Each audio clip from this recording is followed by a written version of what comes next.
নমস্কাৰ বন্ধু বান্ধৱীসকল, মই জোনালীয়ে আপোনালোকক ভাৰতী এডুকেশ্যন এণ্ড ইনফৰমেশ্যন চেনেললৈ স্বাগতম জনাইছোঁ। আজি আমি এইচএছ ফাইনেল ইয়াৰ ষ্টুডেণ্টৰ কাৰণে অসমীয়াৰ মগনীয়াৰ চেপ্টাৰটিৰ কিছুমান কুৱেশ্যন এনচাৰ লৈ আহিছোঁ। ইম্পৰ্টেণ্ট হয় কুৱেশ্যন এনচাৰবিলাক, তোমালোকে ভালদৰে চাবা।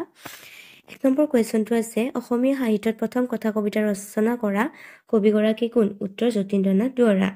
2 নম্বৰ, যতীন্দ্ৰনাথ দুৱৰাই ৰচনা কৰা কবিতা পুথিখনৰ নাম কি? উত্তৰ যতীন্দ্ৰনাথ দুৱৰাই ৰচনা কৰা কবিতা পুথিখনৰ নাম হ'ল কথা কবিতা। 3 নম্বৰ, কবি যতীন্দ্ৰনাথ দুৱৰাৰ জন্ম কিমান চনত হৈছিল বা দুৱৰাই কোন চনত জন্ম লাভ কৰিছিল?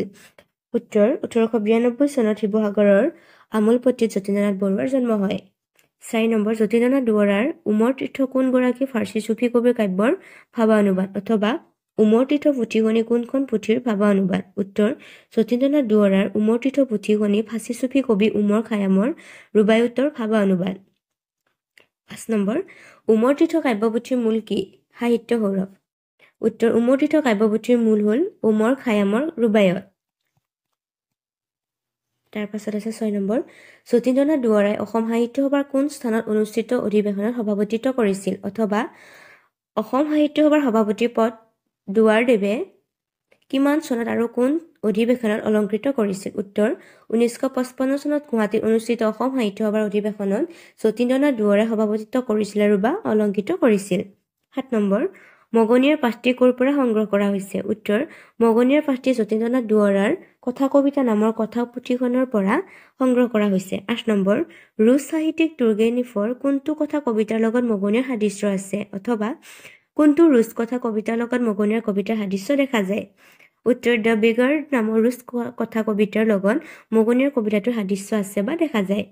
9 নম্বৰ, যতীন্দ্ৰনাথ দুৱৰাই সাহিত্য অকাডেমী বঁটা লাভ কৰা কবিতা পুথিখনৰ নাম কি? উত্তৰ যতীন্দ্ৰনাথ দুৱৰাই সাহিত্য অকাডেমী বঁটা লাভ কৰা কবিতা পুথিখনৰ নাম হ'ল বনফুল।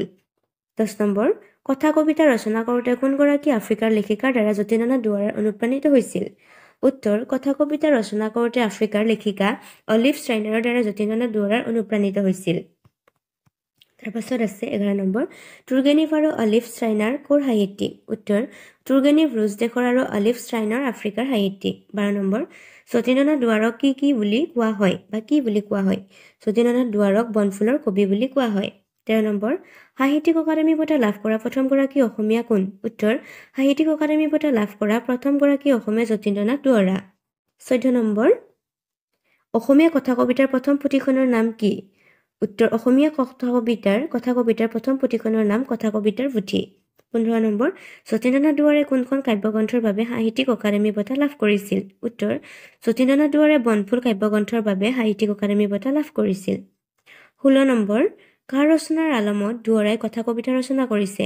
তুৰ্গেনিভৰ পয়েমছ ইন প্ৰ'জ আৰু অলিভ ষ্টাইনাৰৰ ৰচনাৰ আলমত দুৱৰাই কথা কবিতা ৰচনা কৰিছে। ধন্যবাদ।